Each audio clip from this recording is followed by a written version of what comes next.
What happens when the world's most famous couple checks into luxury and finds hostility instead? This shocking tale of betrayal, courage, and justice will leave you questioning everything about power and respect. The air felt different in Scottsdale, Arizona, that time of year warm but with a hint of winter's cool breeze. Melania and Donald Trump had chosen this particular resort for its reputation as a tranquil oasis, far removed from the chaos of public life.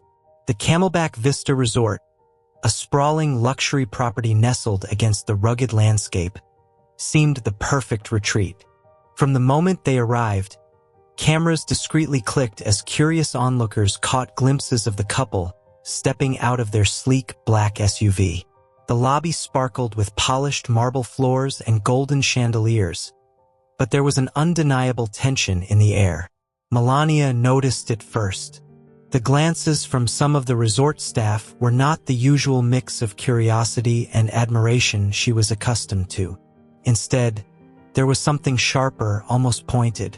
She brushed it off, convincing herself it was nothing more than the weight of their fame.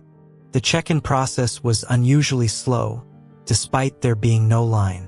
The receptionist fumbled with the computer, her polite smile noticeably forced. "It'll just be a moment," she said, her tone clipped. Melania exchanged a glance with Donald, who shrugged. It was only the beginning. Their suite was immaculate, with floor-to-ceiling windows offering breathtaking views of the desert landscape. Yet, the luxury couldn't mask the oddities that began to unfold. Room service was delayed by over an hour, and when it did arrive, the server barely made eye contact. The dinner order was incorrect, a mistake Melania couldn't recall happening in years. She tried calling the front desk to have it fixed, but the line rang and rang before eventually disconnecting. Donald, never one to keep his opinions to himself, was visibly irritated. "This is the kind of service they offer at one of the top resorts in the country?" he muttered, pacing the suite. Melania, always the diplomat, urged him to let it go, but deep down, even she couldn't shake the feeling that something wasn't right. The next morning, things escalated. As the couple made their way to breakfast, a waiter muttered something under his breath as he passed. Melania couldn't catch the full sentence, but she distinctly heard the words, "foreign gold digger." Her face flushed, and she gripped Donald's arm. "Did you hear that?" she whispered. He hadn't, but her reaction was enough to confirm that the situation was spiraling. By the pool, the cold stares became impossible to ignore. A few guests whispered behind their sunglasses, while some staff outright ignored their requests for towels or drinks. It wasn't just negligence, it felt deliberate. Donald, visibly fuming, called over a manager, demanding an explanation. But the response was dismissive. "We're short-staffed today. Apologies if your experience isn't up to par." But that wasn't the whole truth, and both Melania and Donald knew it. "This doesn't feel like a coincidence," Melania murmured as they walked back to their suite, her voice trembling slightly. "But what could we do about it?" The day wasn't over, and neither was the brewing storm. By midday, the tension had become impossible to ignore, not just for the Trumps, but for the other guests as well. The poolside whispers had turned into murmurs of disapproval as more people noticed the unusual behavior of the staff. A family seated near the bar overheard a server loudly complaining about entitled guests ruining the vibe of the resort. Though no names were mentioned, it wasn't hard to guess who they were talking about. Melania tried to maintain her composure, though every interaction seemed to chip away at her patience. A lunch order at the resort's main restaurant arrived cold, the server unapologetic. Donald's frustration boiled over when a passing employee laughed after hearing his complaint about the meal. "This is unacceptable," he said, his voice firm but controlled. "I want to speak to the general manager. Now." The manager, a middle-aged man with an air of practiced indifference, arrived minutes later. He listened to Donald's complaints with a neutral expression, occasionally nodding but offering little else. "I'll look into it," he finally said, his tone as detached as his demeanor. He didn't apologize, didn't offer a solution, just walked away. Melania leaned in, her voice low. "This isn't normal. They're not just being inattentive. They're being cruel." Donald, still fuming, nodded in agreement. But they weren't the type to back down. If the staff thought they could intimidate them into leaving, they had another thing coming. Later that afternoon, things took a more personal turn. Melania was browsing the gift shop while Donald took a phone call on the patio. She overheard two staff members talking near the counter. They didn't seem to notice her, or worse, they didn't care that she could hear them. "Can you believe she's married to him? Anything for money, I guess," one said. The other laughed, adding, "She probably doesn't even understand half of what he says." Melania's heart raced. She felt a mix of humiliation and anger, but she refused to let them see her upset. She placed the item she had picked up back on the shelf and walked out without saying a word. When she recounted the incident to Donald later, he was livid. "We're not going to let them treat us like this," he said firmly. "Not here. Not anywhere." But the real breaking point came that evening during dinner. The couple had reserved a private table on the terrace, hoping to enjoy a peaceful meal away from the prying eyes of the other guests. The view was stunning, the table set with crisp white linens and flickering candlelight. For a moment, it felt like things might finally settle. Then the waiter arrived. He placed their dishes down with a little too much force, causing a glass of water to spill onto the tablecloth. "Oops," he said, smirking. Before they could respond, he added, "You know, not everyone's happy to see people like you here." Donald immediately stood, his voice commanding. "Excuse me? What did you just say?" The waiter shrugged, his smirk unwavering. "I think you heard me." The atmosphere shifted. Other diners turned to watch, their murmurs filling the air. Melania, feeling a wave of emotions, placed a calming hand on Donald's arm, but he wasn't about to let it go. "This is harassment," Donald said loudly, ensuring everyone around them could hear. "We came here for peace, not to be insulted by people who should be doing their jobs." The waiter's smirk faded, replaced by a look of defiance. "Maybe you should think about why people don't want you here," he said before walking away. The murmurs grew louder, and Melania felt all eyes on them. She wanted to shrink into her chair, but Donald's anger only fueled her resolve. "This isn't over," Donald muttered as he helped Melania to her feet. The evening had taken a turn they never anticipated, but the night wasn't done unraveling its surprises yet. The tension that had simmered all day boiled over that evening, spilling into the very core of the resort. By the time Melania and Donald left the terrace, the mood in the resort was electric with unease. Guests whispered among themselves, their curiosity piqued by the escalating drama. Some agreed the Trumps deserved better treatment, while others muttered that the couple's presence had brought it on themselves. Back in their suite, Melania sat quietly on the edge of the bed. Her calm exterior belied the turmoil roiling inside her. "Why would they treat me like this?" she finally asked, her voice barely above a whisper. "It's not just about you or me, Donald." Feels targeted. Her Eastern European accent, usually a point of admiration for those who knew her, seemed to be the very thing under attack. Donald was pacing, his phone pressed tightly to his ear. He had called their personal security team, instructing them to remain on high alert. "I don't care if they're subtle or overt," he told them. "We won't tolerate this." He ended the call, his expression a mix of anger and concern. "We should leave this place," he suggested. But even as he said it, he knew neither of them wanted to give the staff the satisfaction of driving them away. The turning point came just before midnight. A loud knock startled them from their thoughts. Donald opened the door to find the general manager flanked by two uniformed security guards. The manager's expression was cold. "Mr. Trump, Mrs. Trump," he began, his tone sharp. "We've received complaints from our staff and some guests about your behavior." "Our behavior?" Donald shot back, incredulous. "Your staff has been harassing us all day. What are you talking about?"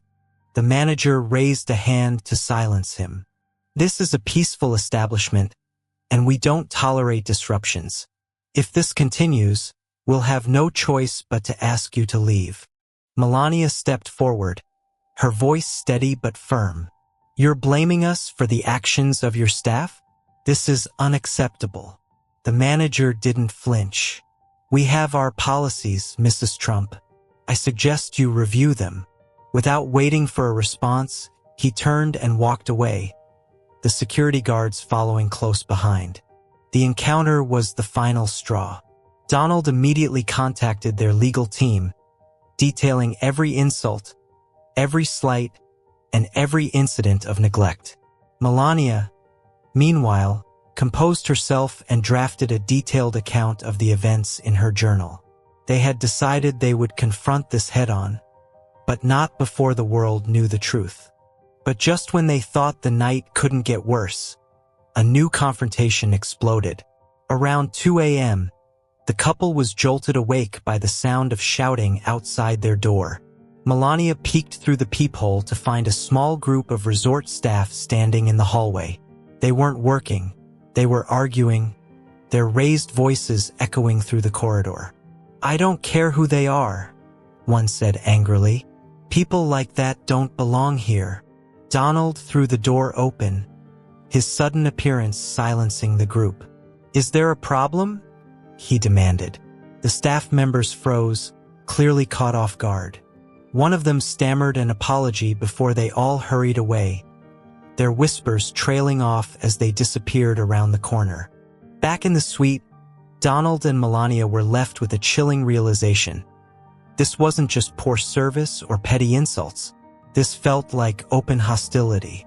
"We're not going to let them sweep this under the rug," Donald said, his voice resolute. But the real shock was yet to come, one that would put everything into perspective.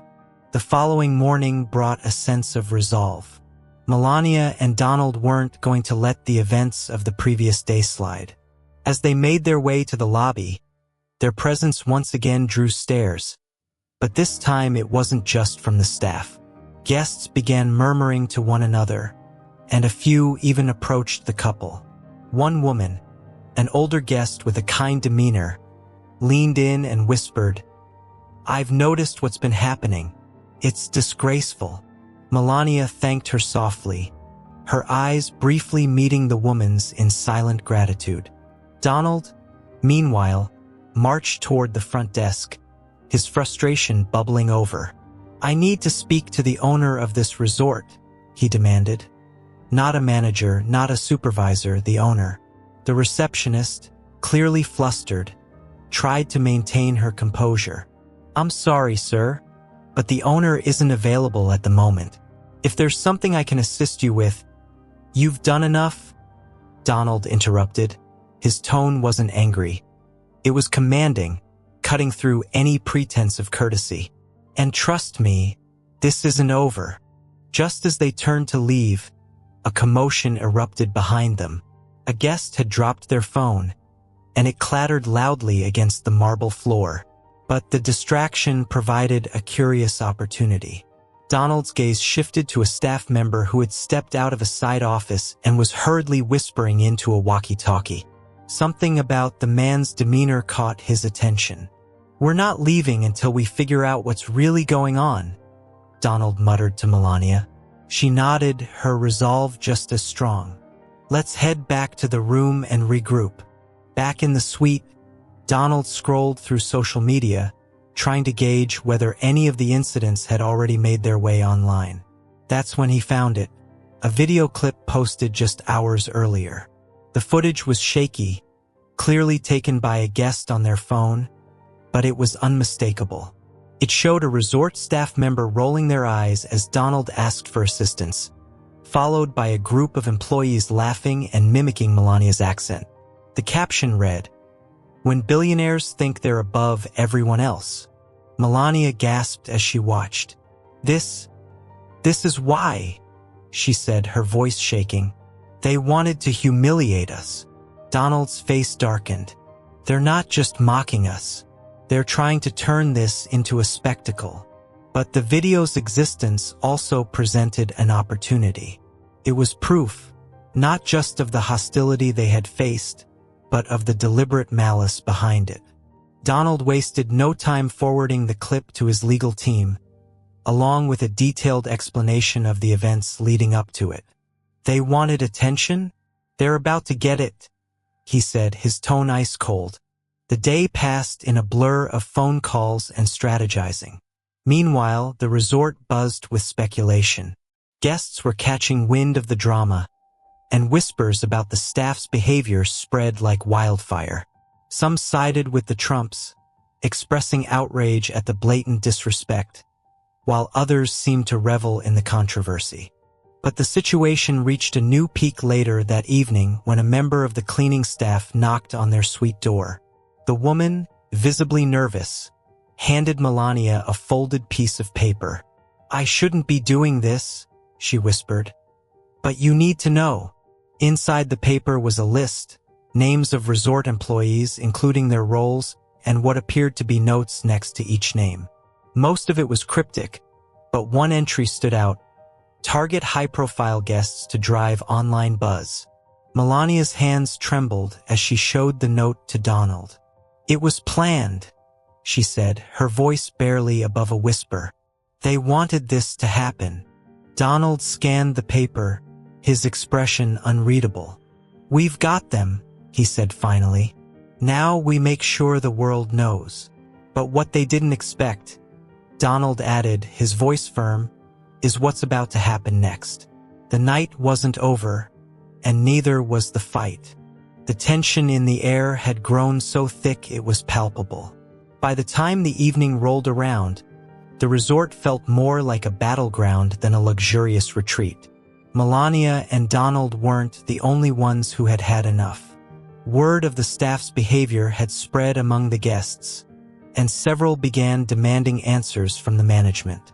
One guest, a man in his 60s who had been quietly observing the events over the past few days, stepped forward in the lobby. "This isn't just poor service," he said loudly, addressing the manager. "It's a targeted attack, and we all see it." His statement sent a ripple through the crowd of onlookers. More guests began voicing their complaints, recounting moments of hostility they'd witnessed or experienced themselves. The general manager, visibly flustered, tried to regain control.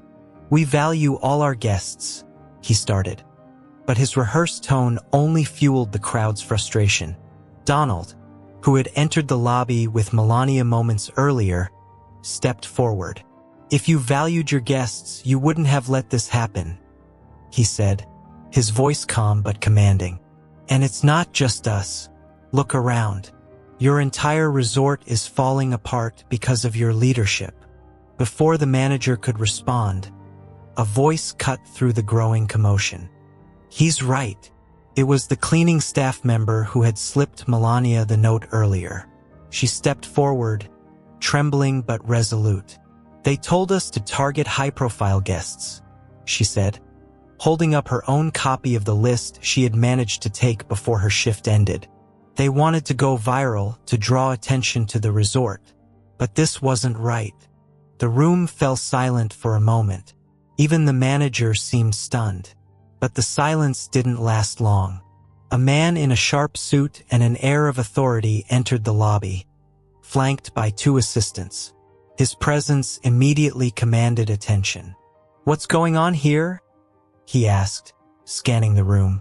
Whispers identified him as the resort's owner, summoned after Donald's legal team had made contact earlier in the day. Donald didn't wait for introductions. "Your staff has been harassing us and other guests," he said bluntly. "And now we have proof that it was orchestrated." The owner took the paper from the cleaning staff member's trembling hands and scanned it quickly. His face darkened as he read. "Is this true?" he demanded, turning to the general manager. The manager stammered, unable to form a coherent response. "I had no idea." "Save it," the owner snapped, cutting him off. He turned back to the room, addressing the guests. "I want to apologize to everyone here. This behavior is unacceptable and does not reflect the values of this resort. There will be immediate consequences for those involved." But the damage was already done. The guests weren't satisfied with a simple apology. Several demanded refunds, while others announced they were leaving immediately. Melania stood quietly by Donald's side, her expression unreadable. The owner approached them directly, his tone filled with regret. "Mr. and Mrs. Trump, I am deeply sorry for everything you've endured. I will personally ensure that every staff member involved is held accountable." Donald nodded curtly but didn't say a word. Melania, ever composed, responded, "We appreciate your apology, but an apology doesn't erase what happened." The crowd began to disperse, the drama seemingly resolved. But as the Trumps returned to their suite, they both knew this story wasn't over. "We've done what we can here," Melania said softly as they packed their belongings. "Now it's up to the world to decide how they feel about it." But what the resort didn't realize was how far-reaching the consequences of this scandal would be. By the time Melania and Donald checked out of the resort the following morning, the incident had already gone viral. The video of the mocking staff, coupled with the leaked list of orchestrated harassment, was making waves across social media. News outlets picked up the story, framing it as a larger commentary on the boundaries of professionalism and the dangers of exploiting individuals for publicity. The resort's management issued a public statement by midday, apologizing for the behavior and announcing the immediate termination of several staff members, including the general manager. The statement also mentioned plans to review internal policies and retrain employees. But the damage to their reputation was irreversible. By the end of the week, bookings had plummeted, and prominent figures were calling for boycotts. For Melania, the ordeal was deeply personal.